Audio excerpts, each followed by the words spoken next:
ang sinatiyan sa kinabuhi ng mga anggit na pagkagpanahon sa pagkaminaw sa pulong sa Ginoo kung kay mao kini ang gusto sa Dios nga makapati usab kita sa iyang mensahe para makabaton usab kita og dugang kalig-on o dugang mapinungdong sa atong kinabuhi. Dunay mga panahon nga masakitan ta sa mensahe sa pulong sa Dios, pero ang purpose nini mo lang ang paglig-on, paghatag nato o pahinumdom sa atong kinabuhi nga pinaagi niya na siyang pulong mahimutang mahigayunan daw maayong na pagplasta na sa atong pagkinabuhi. Muna ning kahabuntagon ng kaigsunan, dili pa ginatud kaligayan nga dunay mga panahon nga taas-taas ang atong mensahe o ginagmayan nato mabuo naman ning noon, no? Madugay ta po sa dilang, no? Kaya ang Diyos maghatag ka nato mga kahigayunan pa nato nga magapatid ta sa mensahe sa Diyos maghatag kayo nato o katinawan, kausayan, kausay para sa tuwang espirituhanong ibahin. May matawang sa kabun, dapat sa kauto, magkapasama naman natin, dahil ikaw, amahan, namo nga Diyos nga sa langit, nga mo'y naghatag ka na mo, maayong dagan sa mga pagkinabuhi ining kalibutan. Ikaw lamang o Diyos nga mong isaligan, ikaw lamang o Diyos ang mga ituburan sa mong pinangan sa barkadlaw. So diya kami kanimo magasalig o magalaom ngayon, nga piyagi kanimo maangkong gilda mo ang kabuhanan sa mga kipaabot nga kabuhanan sa mga kinabuhi. Sa kanimo o Diyos, sa among paminaw sa mga mensahe, yung pulong magaling-on ka na mo o magadasid ka na mo, nga mo kikini ang ngayon among pagkatuluhaon para sa kalambuan o kalampusan sa among kinabuhi. Sa kanimo lamang pinusari ko Diyos, kanimo lamang kami mulaom. In the name of Jesus, Amen o Amen. Yung matawang sa kamuntagon kay Sunan, atong okdo, no? Ang ato ang kasukitan karon, dahil ipakita kaya sa Husui, no? Natay Husui Piteri, no? Mo kini siya ang ngalan sa nasa plan kasulatan ang Husui. Taas-taas din kini, pero pipila lamang ka bersikulo sa atong pagbasahon nini, no? Kung bot nato ning basahon usa ni ka chapter sa chapter 7 sa book of Hosea. Pero kini nga sinasyon di man nato siya makaya tungod kay itong oras sa ng Diyos niya napatay pagkabuhaton siguro karon, no? Nga gusto nato nga final dinhi nga to ang pagkaisutan. So yung kamuntagon ng sunan, kung naway balang kasulatan o kung nang nila sa hilong sa Hosea Capital City. Whole chapter ni sa chapter 7 sa book of Hosea. Mabasa lamang kung ini o pipila ka mga bersikulo, no? Diyan ko magsugod sa this niya masunod lamang kamo sa hilom, no? Dapat kita magsugod sa ulo nga sa last verse ini. Kung taas magiging kayo ang this ingon dre, ang Ginoo mingon ka Hosea, tindog nganong mihapa naman nakasala ang Israel, wala nila tumana ang kasabutan. Ikuha nila ang pipila ka butang gigahin aron laglagon kawat nila kini og namakak sila bahin ini gitipon dila kini sa ilang kagulingong mga butang. Salamat sa pulong sa Ginoo. Ikaw Diyos ang among saligan, ikaw Diyos ang among ni pasilunggan ini Diyos kini mong pulong makatabang kini kanamo alang sa pagpahinumdom sa karusalo kinabuhi aron dili kami misama sa salita sa unang panahon nga non kay gihimo kana sa laod sa imong atbanan.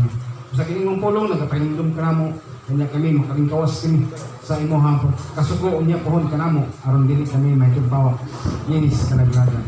Sa imong pulong do may among saligan, may among dumala, may among pagasandigan alang sa among kalambuan o katumanan sa mga kinabuhi. Kani wala man kimusalig ug wala o pinang sa pangalan ni Jesus. Amen ug amen. Kini kauntagon no kay Sunan, kini nga mensahe ni Sunan nagisgot kini, no? Kaya ang Israel sa unang panahon aduna sa nahimo nga sa laod nga katong sala wala nila makumpisal na sa Ginoo. Naguluhan kini og the course, no, of the unconfessed sin, no. Nunay ang tunglo sa wala pa sa lain pa nga kay confessal, no, nga sala o wala pa matugyan o wala pa niya kay kini aabot nga sa Ginoo kapabilin lamang kini silang gitago silang kinabuhi. Muna sa kinabuhi karon sa Sunan, ano na yung mensahe nato gikan sa Ginoo para makalikay ta o makanumdum ta. Guys, dulo patay ang ngayon kay nato nga buhaton sa atong kinabuhi nga aron nga makalikay kita sa tunglong gikan sa Ginoo. Kini nga punto kay Sunan pagpahinulong kini nga kanato. Muna isa sa sulat diha sa Josue Kapitulo 7, no? Dunay nga punto diha ibasa nato kanina. Kung bahin ko nato pagbasa ang uno, dunay makuha nato diha nga mga pagtulunan o nang masabtan unsa gid ka ang unod nga ana nga mensahe para sa kanato karon, no? Dili man ta wala man ta sa una nagpalay pas pagkinabuhi sama sa unang mga tao, no? Diha sa daang tugon. Kung kini kinato karon ipabot kini kinato para nga makainuplo sa kita o makapangandam sa kita sa itong kagulingon nga doon sa tayo pagkabuhaton para sa pagkinabuhi aron dili ta mapunta ngadto sa dili maayo nga patulungan sa ato ang kinabuhi buhon. Muna karong oras sa usa kini kadako kayo nga pagtulunan sa atong kinabuhi matagan kita nini og katinawan may tungod sa gibuhat sa katawan sa Israel sa unang panahon sa pinanguhan kini ni Josue, no?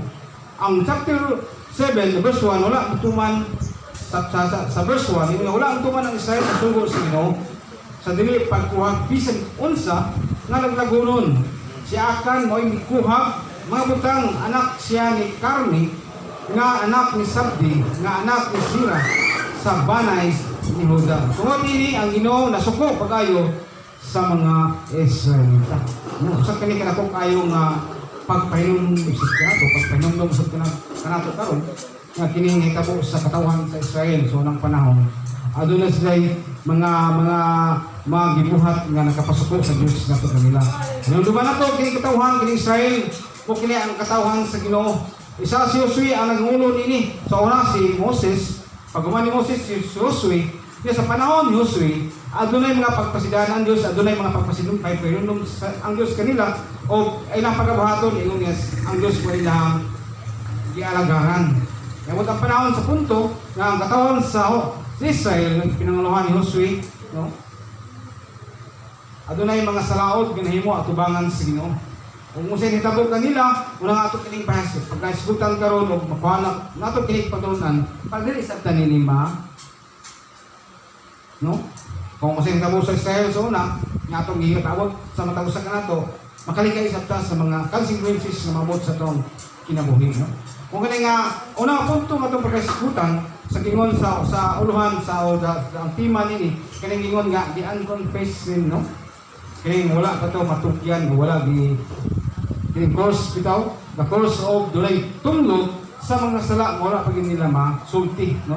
Matukyan ka sa Ginoo, matukyan ba sa ilang mga minahal bang karon sa kinabuhi nga dunay pa sila mga hinigugma o mga bana o asawa o mga anak o mga kabanay na din labi na kung adunay mga patakaran ang ilang matapos lang ang gibuha pagabuhaton aron dili sila makalapas nini, niya kung makalapas manog kali, adun na siya pagkabaton mo ang sulti nga to silang labaw, no? Yung muna kasi ang Israel, tolang panahon, ilan gayon sa Ginoo sa panguluhan ni Josue, no? Dili gayon sila kukuha o mga butang nga naglagunon sa Ginoo. Kung sa mahitabo, no? Sa mga katawhan sa ng panahon sa Israel, mituman ba sila nini o misupak pa sila nini o bibuhat pa sila nini o pagtuman alang sa kayuhan silang tag-usap.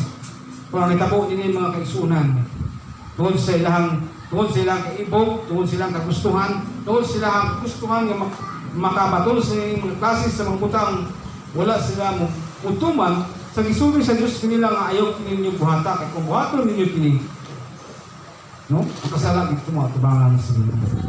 Sa ato karon ng isunan hay ang kondisyon sa atong paghitabog karon sa atong kinabuhi, no? Pero ang Israelitas kung magkasala kani ang Israelitas tanan din sila. So sala kabog ang kabuhat nila nini og salaot. Tanan din sila ang mag-suffer nini. Ug kay mo kini ang ipaabot sa Dios kuno kanila nga angay nila pagabuhaton aron nga dili masuko ang Dios kanila. Kung may karon kung makasala isa dili mapagan ang isa, no? Siya nalay mo sulti, siya nalay mo kumpisal nga Diyos Ginoo sa nabuhat niya nga sa laod, no? Ang una, kay matungod sa wala makonfess nga sala, kung sa tunglo nini, no? Mahimo kay magdala kini siya og displeasure of God, no? Ang Ginoo ni sa pagkatinuod lang, kung ikaw katawhan ng Ginoo, ikaw iyan ng Ginoo, Midawat ka sa Ginoo. Imo na sa himo nga Dios sa imong kinabuhi. Apan dili man ni kaligayan sa tao nga makasala gid siya, no? Unay mga masinati o mabati ang Dios kung ano sa gibini, no? Uno nga dunay mga punto diha nga kung una kay sala nga wala nabuhat nimo atubangan sa Ginoo, ingon pa diha nga nakapahasol gid kini sa Ginoo. Imagine mo na, no? May nangalikayan na nato ang magbuhat og mga sala nga ron ang Diyos ko dili nini mahasol. Kung sabot ang mahasol, magununag siya. Yan ako ang ano. Pastilan ako sa kuang buluhaton, no? Wa gini manikay. Himo gini ang salaod nga dili unta niya kinibuhaton pud kay ako naman ang iyang giisip nga magbalantay, giisip nga moay amuma, isip na mo itig panalipod, isip mo itig supply siyang kinabuhi, isip mo itig hatag og lugway siyang kinabuhi. Una, kita sa Ginoo nga dunay mga tao nga nagkahimo gyud sila og kining katawanan nimo sila ang mga tao nga iya ni siya. Mga tao nga mga katawhan gyud sa Ginoo nga nakabuhat pud sila og sa laod at tubangan sa Ginoo. Sa atong kinabuhi ko magigsunan sa tanapatan ni Dibutana. Dili man gid nato malikayan nga makabuhat ka og sa laod at tubangan sa Ginoo. Dili gid kalikayan na pud ato usahay nga makalimutan sa gusto sa Dios nga buhat sa atong kinabuhi. Pan gusto sa Dios nga makahinumdum kita, no? Aron nga makalikay kita sa mga consequences niya nga maabot sa atong kinabuhi kung mabuhat mo galing nato kini ang mga butang nga wala nga dili pabuhat sa Dios kanato. Una nga yes ibasa nato, no? Sa Joshua Capital City, no? Ato basahan balik ang versikulo. Ano basahan balik ang versikulo, no? Ang verso nabasa na nato, no? Wala utuman ang Israel sa sugo sa Ginoo sa dili pagpisan unsa nga naglagunon. Siya akan mo'y mikuha ng utang. Anak siya ni Carmi, no? Ang kaniya itong nabasa kanina. Pinakalisod na ipod karon panahon na sa itong kinabuhi. Kung nasayod ka nga kining butanga dili siya maayo tubangan sa Ginoo, pero kay ang itong una gusto po kita makasinati kung sa mga may tabo niya sa itong kinabuhi, no? Kaya ang Ginoo dili man gusto nimo nga buhaton. Kung nabuhat niya nimo, una nga na problema ang mahasol ang Ginoo sa iyang kasing-kasing.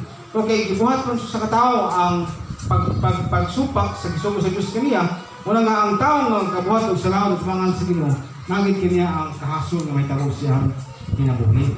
So, ang Ginoo dili man siya ingon nga sama sa tao, nga kung kabuhat man sa laod ang tao, sa imo ha, wala desisyon nimo. Ang mainin tuhanan niya, ako siyang tukluan sa kinabuhi. Ang Ginoo dili man siya ingon niya ng klase sa pagka-Dios. Sugod siya kamhanan kayo, no? Ang sakalimutan karon kung ang tao kabuhat og sa laod, no?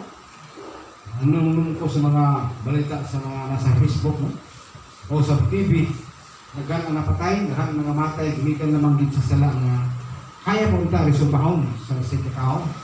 O kay doon namin mga tao nga putos o kasugok sa kasing-kasing kato nagbuhat kaniya og dili maayo, kaya yang gihimo mo ang pagpunos kinabuhi ang tuhanan. Gabi ang sitwasyon sa katao kung wala pa diha sa Ginoo, dili siya makapugong siyang kagulingon, no? Iya gyud tugon ang tao nga nakabuhat og sa laod kaniya, nakabuhat og dili maayo kaniya, kay gusto niya nga magpalo sa sakit niya gyud nasintiyan niya siya kinabuhi. So sa lang gyud butang ang ipaabot sa Dios sa atong kinabuhi. Kung kaya ba nato, no? Kaya ginato pisano naman ito. Kaya ba nato pasensyahan, no? Diyan tuod sakit sa imong buot, sakit sa imong singkasing. Pero kay tungod kay kita Kristohanon man, mo na kinakamilot kita dapat, no? Sa itong kinabuhi, binigyan na itong kalikayan nga doon ay mga panahon nga matun pa sa term so man nasipyat din ko, no? Kung sa itong pagkasipyat, napamatay chance pa gihapon, no? Atong dulo nung sa katao nga nabuhatan na ito siya dili maayo, nabuhatan na siya, nakabuhatan kung pasakit kaniya, ato siyang duulo, no? Mahimong pagkumpisal na ito kaniya nga kasala kung batok kanimo niya.